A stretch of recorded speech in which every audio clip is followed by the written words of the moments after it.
नमस्कार दोस्तों, वैदिक सभ्यता के अंतर्गत हम लोगों ने पिछली कक्षा में ऋग्वेद के संबंध में महत्वपूर्ण तथ्यों को जाना था। आज उसी क्रम को आगे बढ़ाते हुए हम अन्य 3 वेदों सामवेद, यजुर्वेद, अथर्ववेद के बारे में जो भी महत्वपूर्ण पॉइंट हैं उनको जानेंगे। तो चलिए स्टार्ट करते हैं। सबसे पहले सामवेद के बारे में कुछ महत्वपूर्ण तथ्य जानते हैं। तो देखिए, सामवेद, सबसे पहले ये जानते हैं कि सामवेद का संबंध किससे है। तो सामवेद का जो संबंध है वो संगीत से है। जिस प्रकार से हमने बताया हुआ था कि ऋग्वेद का संबंध किससे है, ऋग्वेद का संबंध स्तोत्रों और मंत्रों से है, उसी प्रकार से सामवेद का जो संबंध है वो सामवेद का संबंध संगीत से है, पहली बात। और याद रखेंगे कि इसी सामवेद में सबसे पहले स्वरों का प्रयोग किया गया है। यानी प्रश्न पूछा जाता है कि सबसे पहले किस वेद में स्वरों का प्रयोग किया गया है, तो सामवेद में ही सबसे पहले स्वरों का प्रयोग किया गया है। तो एक ये पॉइंट याद रखेंगे कि सामवेद का जो संबंध है वो संगीत से है और सामवेद में ही सबसे पहले स्वरों का प्रयोग किया गया है। एक पॉइंट हो गया। अगला पॉइंट जानते हैं। देखिए, सामवेद को भारतीय संगीत का आदि ग्रंथ कहा जाता है, या दूसरे शब्दों में कह सकते हैं कि सामवेद को भारतीय संगीत का जनक कहा जाता है। यानी प्रश्न पूछा जाता है कि भारतीय संगीत का आदि ग्रंथ किसे कहा जाता है, या भारतीय संगीत का जनक किसे कहा जाता है, किस वेद को कहा जाता है। 4 वेद दे देगा, ऋग्वेद, यजुर्वेद, सामवेद और अथर्ववेद। तो आपको टिक करना पड़ेगा। किस पर टिक करेंगे? सामवेद पर। यानी सामवेद को जो है वो भारतीय संगीत का आदि ग्रंथ कहा जाता है या भारतीय संगीत का जनक कहा जाता है। क्योंकि पहले ही पॉइंट में हम बता चुके हैं कि सामवेद का संबंध किससे है? संगीत से है। सबसे पहले इसी सामवेद में ही स्वरों का प्रयोग किया गया है। तो ये तथ्य हो गए 2। अगले पॉइंट की ओर बढ़ते हैं। देखिए, अगला पॉइंट क्या है? अगला पॉइंट ये है कि सामवेद में जो भी मंत्र हैं वो कोई अलग से नहीं लिखे गए हैं।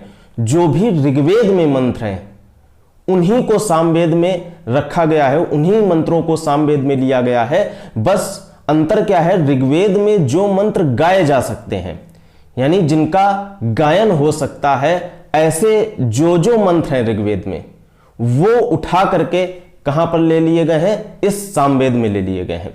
यानी ऋग्वेद में जो भी मंत्र गाए जा सकते हैं उन मंत्रों को सामवेद में लिया गया है। एक बात।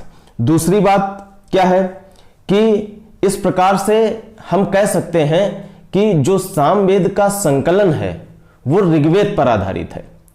यानी ये प्रश्न पूछा जाता है कि निम्न में से किस वेद का संकलन ऋग्वेद पर आधारित है, तो ऋग्वेद पर आधारित है जिस वेद का संकलन वो कौन सा है? सामवेद। क्योंकि सामवेद में ही वही मंत्र लिए गए हैं जिन मंत्रों को हम गा सकते हैं ऋग्वेद में। तो ऋग्वेद के वो सारे मंत्र उठा करके सामवेद में ले लिए गए। इसका मतलब यह है कि सामवेद का जो संकलन है वो ऋग्वेद पर आधारित है। यह तथ्य हो गया। अब ये जानते हैं कि देखिए, सामवेद में कुल कितने मंत्र हैं? मंत्र कहें या ऋचाएं कहें, बात एक ही है, पहले ही बता चुके हैं।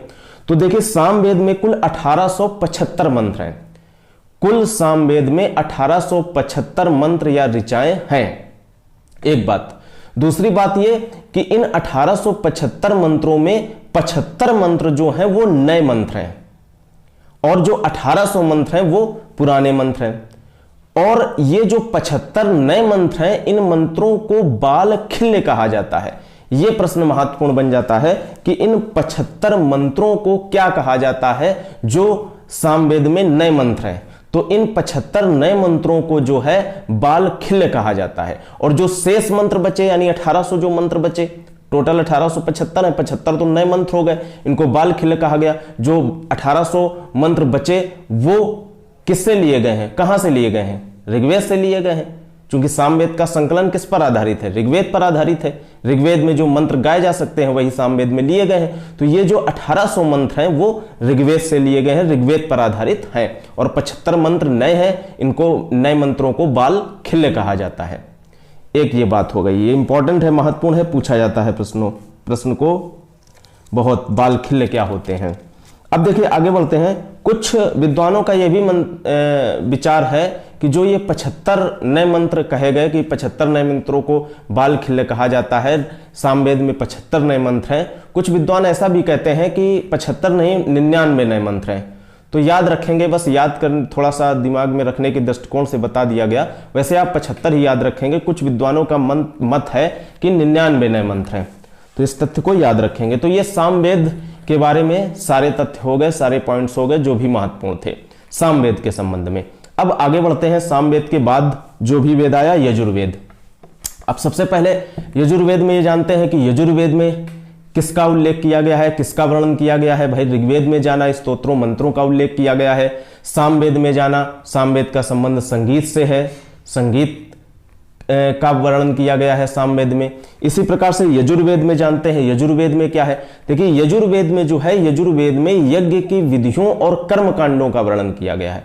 जो भी हम यज्ञ इत्यादि करते हैं और यज्ञ में जो भी कर्म कांड करते हैं, आज भी करते हैं, तो इन सबकी विधियां जो भी हैं वो सारी की सारी उल्लेखित हैं किसमें, यजुर्वेद में। तो याद रखेंगे कि यज्ञ की विधियों और कर्म कांडों का उल्लेख जो है वो यजुर्वेद में किया गया है, पहली बात। दूसरी बात यह भी याद रखेंगे कि बलिदान विधि, जो बलिदान देने की जो विधि होती है, बलिदान विधि जो कहा जाता है, उसका उल्लेख भी हमको यजुर्वेद में देखने को मिलता है। तो प्रश्न पूछा जाएगा कि बलिदान विधि का वर्णन जो है किस वेद में किया गया है, तो हम बता देंगे कि बलिदान विधि का उल्लेख जो है वो यजुर्वेद में किया गया है। एक जो महत्वपूर्ण बात है वो है अगला पॉइंट यजुर्वेद के संबंध में। यजुर्वेद के संबंध में जो अगला महत्वपूर्ण पॉइंट है वो ये है कि ये जो वेद है यजुर्वेद, वो गद्य और पद्य दोनों में लिखा गया है। तो ये बहुत महत्वपूर्ण प्रश्न बन जाता है।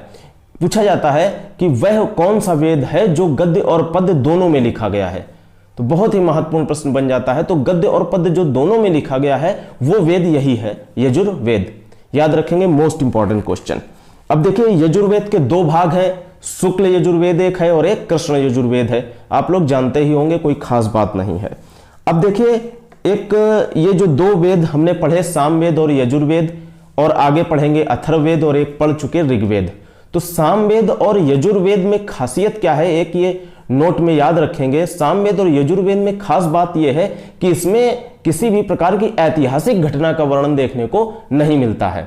न तो सामवेद में किसी भी ऐतिहासिक घटना का वर्णन हमको देखने को मिलता है और ना ही यजुर्वेद में किसी भी ऐतिहासिक घटना का वर्णन हमें देखने को मिलता है। जबकि ऋग्वेद में और अथर्ववेद में हमको ऐतिहासिक घटनाओं का उल्लेख मिलता है, ऐतिहासिक घटनाओं का वर्णन किया गया है उनमें। लेकिन सामवेद और यजुर्वेद में हमें किसी भी प्रकार की ऐतिहासिक घटना का उल्लेख जो है देखने को नहीं मिलता है। इस तथ्य को याद रखेंगे, ठीक है। तो अब सामवेद हो गया और यजुर्वेद, ये दो वेद हो गए। ऋग्वेद पहले ही पढ़ चुके थे पहले वीडियो में, जिन्होंने नहीं देखा है आप पहले वीडियो को देख सकते हैं, पहले वीडियो से स्टार्ट किया था। अब देखिए आगे बढ़ते हैं, आगे अथर्ववेद के बारे में जानते हैं कुछ महत्वपूर्ण तथ्य। तो देखिए अथर्ववेद के बारे में जो पहला महत्वपूर्ण तथ्य है वो तो यही जान लेंगे कि यह सबसे बाद का वेद है। यानी अगर आपसे प्रश्न पूछा जाता है कि निम्न वेदों में से कौन सा वेद सबसे बाद का वेद है, तो हम बताएंगे अथर्ववेद। अथर्ववेद सबसे बाद का वेद है। पहला पॉइंट तो ये याद रखेंगे। दूसरा पॉइंट, इस वेद के रचयिता कौन थे, तो इस वेद के रचयिता अथर्वा ऋषि माने जाते हैं। यानी अथर्वा ऋषि, आप लोगों ने नाम सुन रखा होगा, जो अथर्वा ऋषि हैं वो इस अथर्ववेद के रचयिता माने जाते हैं। अगला बिंदु जो है वो ये है कि अथर्ववेद में किसका उल्लेख किया गया है। जैसे हमने ऋग्वेद में जाना, स्तोत्रों मंत्रों का उल्लेख किया गया है। इसी प्रकार से हमने सामवेद में जाना, संगीत का उल्लेख किया गया है। यजुर्वेद में जाना, यज्ञ की विधियों और कर्मकांडों का उल्लेख किया गया है। इसी प्रकार से अथर्ववेद में किसका उल्लेख किया गया है, तो अथर्ववेद में देखिए जादू टोना, वशीकरण, विवाह, मृत्यु, औषधियों और रोगों आदि का वर्णन किया गया है। यानी ये सब जो जादू टोना है और औषधियां हैं, रोग हैं, वशीकरण है, विवाह है, मृत्यु है, तो ये सारी जो भी बातें होती हैं इन सब का उल्लेख हमको अथर्ववेद में देखने को मिलता है। तो ये तथ्य याद रखेंगे। पूछा जाता है ऋग्वेद के बारे में भी, यजुर्वेद के बारे में भी, सामवेद के बारे में भी और अथर्ववेद के बारे में भी कि इन वेदों में किसका उल्लेख किया गया है, किन तथ्यों का उल्लेख किया गया है। ये बहुत ही इंपॉर्टेंट चीज है। तो ये याद रखेंगे कि अथर्ववेद में जादू टोना वशीकरण विवाह मृत्यु औषधि रोगों इत्यादि का वर्णन देखने को हमको मिलता है। ये पॉइंट हो गया अथर्ववेद के संबंध में। अथर्ववेद के संबंध में एक पॉइंट जो महत्वपूर्ण है वो ये है कि अथर्ववेद को ब्रह्मवेद कहा जाता है। ब्रह्मवेद कहें या श्रेष्ठ वेद कहें, अथर्ववेद को ब्रह्मवेद या श्रेष्ठ वेद कहा जाता है। तो प्रश्न पूछा जाता है कि निम्न वेदों में से किस वेद को श्रेष्ठ वेद कहा जाता है या निम्न वेदों में से किस वेद को ब्रह्मवेद कहा जाता है। तो हम कहेंगे कि अथर्ववेद को जो है वो श्रेष्ठ वेद कहा जाता है या ब्रह्मवेद कहा जाता है। अगला पॉइंट देखिए, इसमें कितने मंत्र हैं? इसमें लगभग 731 मंत्र हैं। अथर्ववेद में लगभग 731 मंत्र हैं और लगभग 6000 पद्य हैं, यानी मंत्र भी हैं 731 और लगभग 6000 पद्य हैं। और जो इसके मंत्र हैं, जो अथर्ववेद के मंत्र हैं 731 मंत्र, तो इसके जो कुछ मंत्र हैं इनमें से 731 में से इनके कुछ मंत्र ऋग्वेद से भी ज्यादा प्राचीन हैं।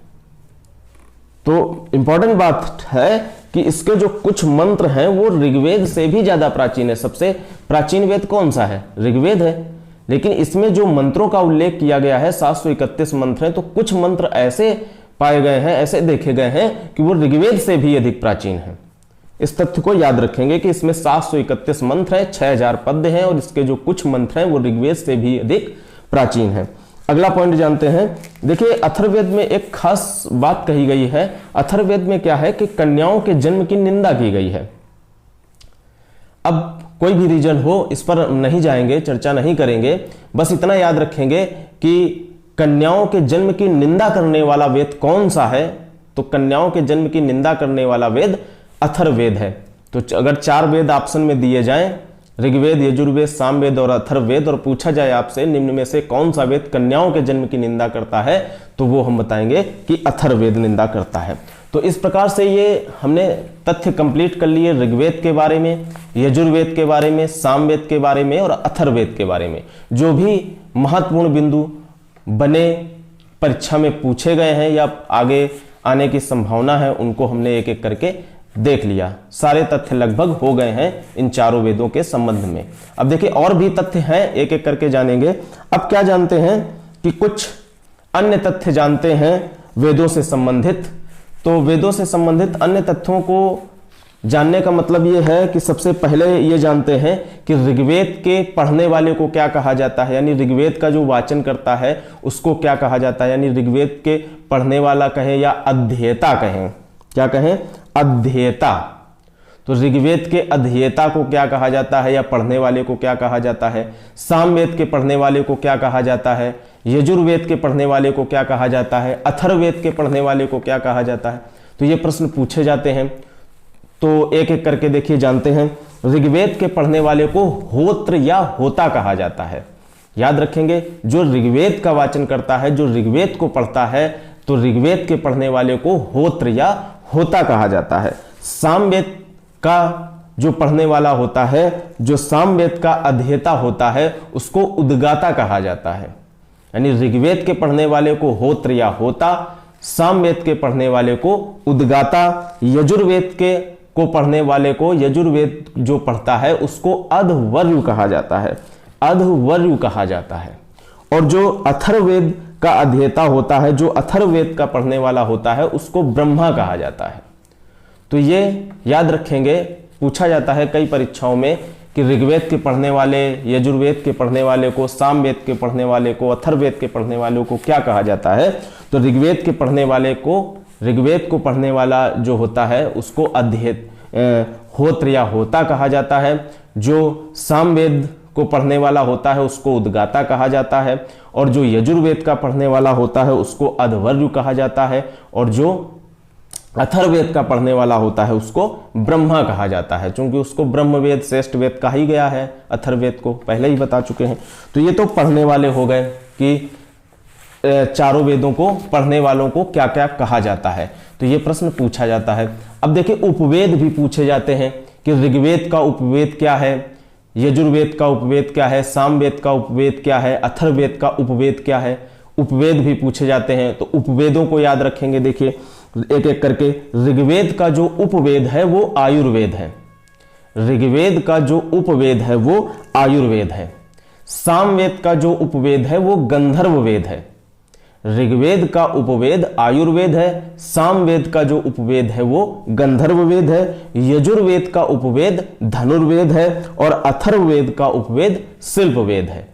तो ये सारे उपवेद हम याद रखेंगे, मोस्ट इंपॉर्टेंट पूछे जाते हैं। ऋग्वेद का उपवेद आयुर्वेद, सामवेद का उपवेद गंधर्व वेद, यजुर्वेद का उपवेद धनुर्वेद और अथर्ववेद का उपवेद शिल्प वेद। तो ये सारे उपवेद याद रखेंगे। पढ़ने वालों को क्या कहा जाता है? सारे वेदों के, चारों के, और चारों के उपवेद क्या हैं, ये भी बहुत इंपॉर्टेंट है, ये भी पूछे जाते हैं, तो इन सबको याद रखेंगे। अब देखिए आगे बढ़ते हैं। अब जानते हैं कि इन चारों वेदों के कुछ प्रमुख उपनिषदों के बारे में जानते हैं कि ऋग्वेद के प्रमुख उपनिषद कौन है, सामवेद के प्रमुख उपनिषद क्या हैं, यजुर्वेद के प्रमुख उपनिषद और अथर्ववेद के प्रमुख उपनिषद। तो प्रमुख उपनिषदों के बारे में जानते हैं एक एक करके। तो देखिए एक एक करके उपनिषदों के बारे में जानते हैं। तो देखिए ऋग्वेद के जो प्रमुख उपनिषद हैं वो है कौशितकी और ऐतरेय। और भी उपनिषद हैं, लेकिन जो प्रमुख उपनिषद है ऋग्वेद के वो है कौशितकी और ऐतरेय। ये प्रमुख उपनिषद है ऋग्वेद के। अब देखिए सामवेद के प्रमुख उपनिषद कौन है? सामवेद के प्रमुख उपनिषद है छांदोग्य और जैमिनीय। छांदोग्य और जैमिनीय ये सामवेद के प्रमुख उपनिषद हैं। और देखिए यजुर्वेद के प्रमुख उपनिषद क्या है? यजुर्वेद के प्रमुख उपनिषद हैं तैत्तिरीय, बृहदारण्यक, ईशोपनिषद और कठोपनिषद आदि हैं। और भी उपनिषद हैं, लेकिन यहां पर हम केवल महत्वपूर्ण उपनिषदों की चर्चा कर रहे हैं जो एग्जाम में पूछे गए हैं। तो ऋग्वेद के प्रमुख उपनिषद कौशितकी, ऐतरेय, सामवेद के प्रमुख उपनिषद छांदोग्य और जैमिनीय, यजुर्वेद के प्रमुख उपनिषद तैत्तिरीय, बृहदारण्यक, ईशोपनिषद और कठोपनिषद आदि हैं। देखिए ईशोपनिषद किस वेद का उपनिषद है ये बहुत पूछा जाता है, तो याद रखेंगे यजुर्वेद का। और भी ये पूछे जाते हैं, तैत्तिरीय भी पूछा जाता है, बृहदारण्यक भी पूछा जाता है, कठोपनिषद भी पूछा जाता है। जितने भी हमने लिखे हैं सारे महत्वपूर्ण ही लिखे हैं, तो सबको याद रखेंगे। अथर्ववेद के प्रमुख उपनिषद क्या है? अथर्ववेद के प्रमुख उपनिषद है मुंडकोपनिषद, मांडूक्य उपनिषद और प्रश्न उपनिषद। ये सारे के सारे अथर्ववेद के प्रमुख उपनिषद हैं। तो ये सारे उपनिषद याद रखेंगे वेदों के। फिर एक बार रिपीट कर देते हैं। ऋग्वेद के प्रमुख उपनिषद है कौशितकी, ऐतरेय, सामवेद के प्रमुख उपनिषद है छांदोग्य, जैमिनीय, यजुर्वेद के प्रमुख उपनिषद है तैत्तिरीय, बृहदारण्यक, ईशोपनिषद और कठोपनिषद। अथर्ववेद के प्रमुख उपनिषद है मुंडकोपनिषद, मांडूक्य उपनिषद, प्रश्न उपनिषद। प्रश्न उपनिषद बहुत पूछा जाता है कि प्रश्न उपनिषद किस वेद का प्रमुख उपनिषद है, और मांडूक्य भी पूछा जाता है कि किस वेद का उपनिषद है, तो ये किसके हैं? अथर्ववेद के हैं। तो इस प्रकार से हमने चारों वेदों के प्रमुख उपनिषदों के बारे में जान लिया कि ऋग्वेद के प्रमुख उपनिषद और यजुर्वेद, सामवेद और अथर्ववेद के प्रमुख उपनिषद कौन कौन से हैं। देखिए बहुत सारे उपनिषद हैं, लेकिन जो मेन है, जो महत्वपूर्ण उपनिषद हैं, उनको हमने यहाँ पर पॉइंट आउट किया हुआ है। इतने हम याद रखेंगे। तो कई सारे तथ्य हो गए। सारे वेदों के पढ़ने वालों को क्या कहा जाता है, सारे वेदों के उपवेद कौन से हैं, सारे चारों वेदों के उपवेद कौन कौन से थे ये भी बता दिया, चारों वेदों के उपनिषद कौन कौन से हैं प्रमुख ये भी बता दिया। अब आगे बढ़ते हैं। देखिए आगे तथ्य में ये जानते हैं कि चारों वेदों के प्रमुख आरण्यक कौन से हैं। देखिए आरण्यक होते क्या है? आरण्यक ग्रंथ वे ग्रंथ होते हैं जो जिनकी रचना जंगलों में की गई है, यानी जिनकी रचना जंगलों में की गई है वो जो भी ग्रंथ होते हैं वो आरण्यक ग्रंथों की सूची में रखे जाते हैं। तो एक एक करके देखिए जानते हैं कि ऋग्वेद के प्रमुख आरण्यक और अन्य जो 3 वेद हैं उनके प्रमुख आरण्यक कौन कौन से हैं ये भी जानते हैं। तो देखिए ऋग्वेद के जो प्रमुख आरण्यक हैं वो है कौशितकी और ऐतरेय। देखिए ऋग्वेद के जो हमने उपनिषद बताए हुए थे वो भी हमने कौशितकी और ऐतरेय ही बताए हुए थे। तो उपनिषद और आरण्यक वो दोनों एक ही है, इस तरीके से याद रखेंगे कि ऋग्वेद के प्रमुख उपनिषद जब बताया हुआ था इसके पहले, तो वो भी कौशितकी और ऐतरेय थे, और जो ऋग्वेद के आरण्यक हैं प्रमुख, वो भी कौशितकी और ऐतरेय हैं। तो इसको याद करने में कोई कठिनाई नहीं है। अब सामवेद के प्रमुख आरण्यक जानते हैं। सामवेद के प्रमुख आरण्यक हैं छांदोग्य और जैमिनीय, ये याद रखेंगे। सामवेद के प्रमुख आरण्यक कौन कौन से हैं? छांदोग्य और जैमिनीय। पीछे अगर देखें हम तो सामवेद के जो हमने प्रमुख उपनिषद बताए थे वो भी हमने छांदोग्य और जैमिनीय ही बताए हुए थे, तो इसको भी याद करने में कोई कठिनाई नहीं है। जो सामवेद के प्रमुख उपनिषद हैं वही सामवेद के प्रमुख आरण्यक हैं, जो ऋग्वेद के प्रमुख उपनिषद हैं वही ऋग्वेद के प्रमुख आरण्यक हैं, तो इसको याद करने में कोई कठिनाई नहीं है। अब यजुर्वेद के प्रमुख आरण्यक जानते हैं। यजुर्वेद के प्रमुख आरण्यक जो हैं वो तैतरीय और शतपथ हैं, तैतरीय और शतपथ। और जब हमने यजुर्वेद के प्रमुख उपनिषद बताए हुए थे वहां पर हमने तैतरीय उपनिषद बताया हुआ था, तो वहां से तैतरीय को ले लेंगे और एक शतपथ और ले लेंगे अलग से, तो यजुर्वेद के प्रमुख आरण्यक हो जाएंगे तैतरीय और शतपथ। अब अथर्ववेद के जानते हैं। देखिए अथर्ववेद का कोई भी आरण्यक नहीं है, अथर्ववेद को याद करने की जरूरत ही नहीं है, अथर्ववेद का कोई आरण्यक ही नहीं है। तो प्रश्न पूछा जाता है कि निम्न 4 वेदों में से वो कौन सा वेद है जिसका कोई भी आरण्यक ग्रंथ नहीं है? तो वो कौन सा प्रमुख वेद है जिसका कोई आरण्यक नहीं है? वो है अथर्ववेद। तो अथर्ववेद का कोई भी आरण्यक नहीं है, इस तथ्य को याद रखेंगे। तो देखिए इस प्रकार से हमने ये सारे फैक्ट जान लिए।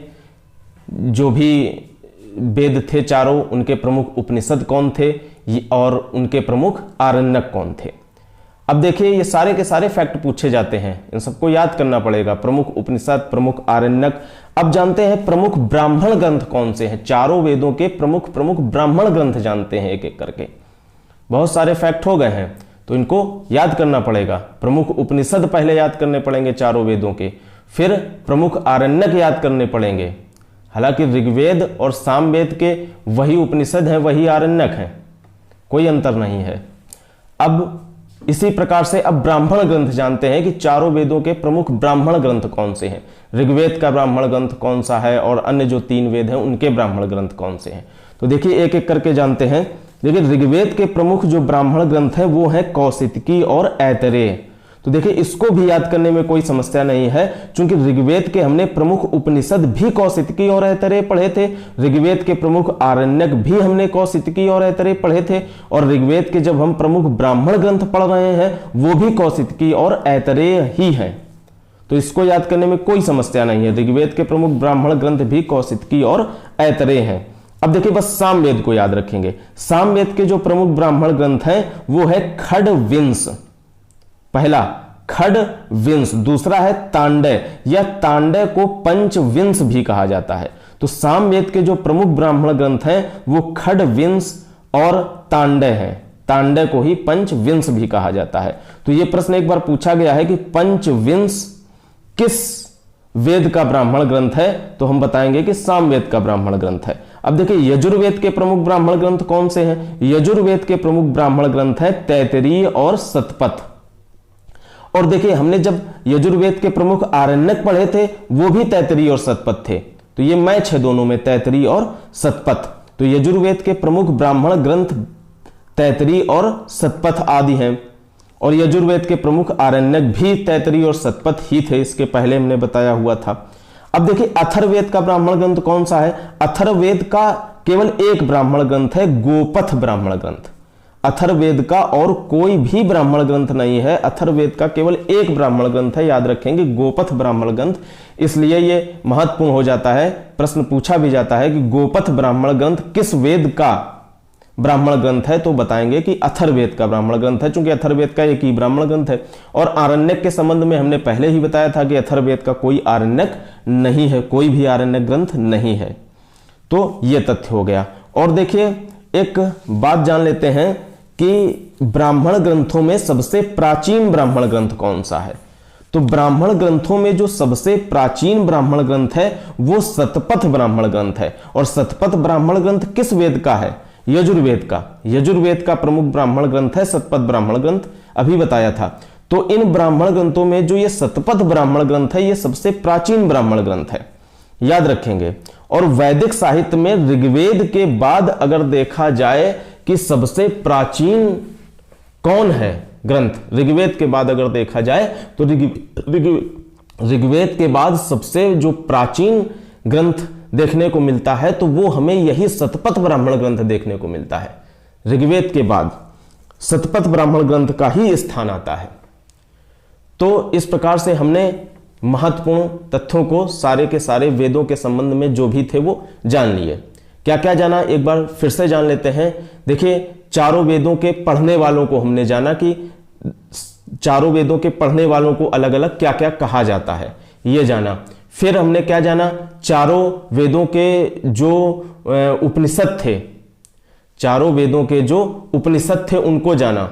और चारों वेदों के उपनिषद के पहले हमने क्या जाना हुआ था कि चारों वेदों के जो उपवेद हैं, ऋग्वेद का उपवेद और जो अन्य 3 वेद हैं उनके उपवेद, ये भी जाने हुए थे।